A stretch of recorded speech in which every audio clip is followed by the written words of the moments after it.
Spooky's House of Jump Scares, also known by its less catchy title of Spooky's Jump Scare Mansion, is a quirky little horror game that you can download for free on Steam. Can you, humble player, make it through 1,000 rooms?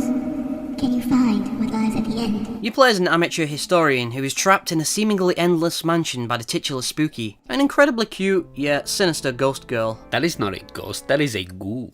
Who said that? Anyway, you have to pass through room after room of silly, retro-style jump scares. It's all very innocuous until you get deeper into the mansion and start to uncover its true horrifying nature.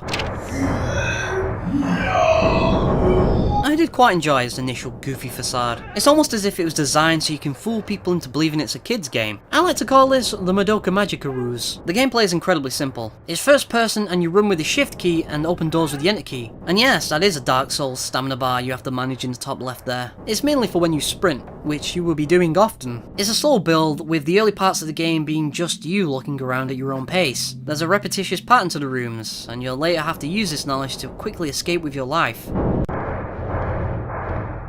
It's a single path, deeper and deeper into this dreaded labyrinth with no way of turning back. The fact that you can see the amount of rooms you've passed through is a very nice feature. It puts emphasis on how impossibly large this place is.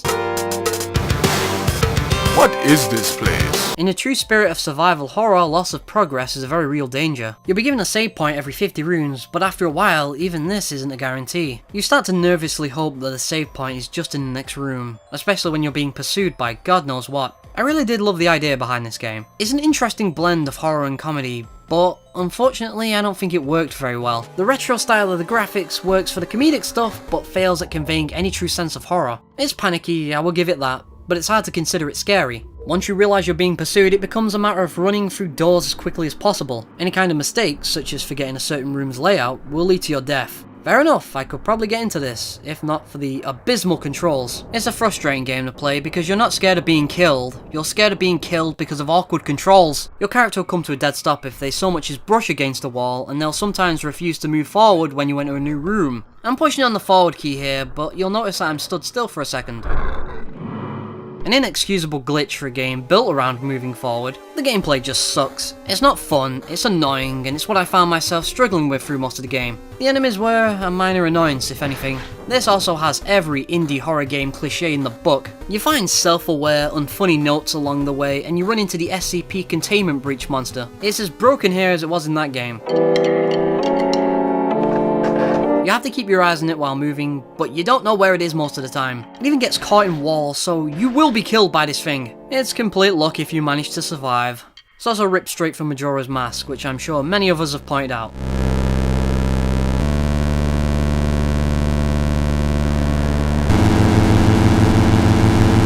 This part of the game is just bad, bad, bad. SCP Containment Breach was terrible because of these random deaths. Take inspiration from a good survival horror game, please. Oh wait, it does. I seem to have gone to school. Cheryl? Though it has the Resident Evil door openings as well. The order of the rooms are randomly generated, but it all starts to feel samey very quickly. Rooms start to repeat themselves, and it becomes a massive grind. This was intentional, as I mentioned earlier. You need to rely on prior knowledge of rooms to get through them faster. But boring and predictable isn't really a good feature to incorporate into your game's design.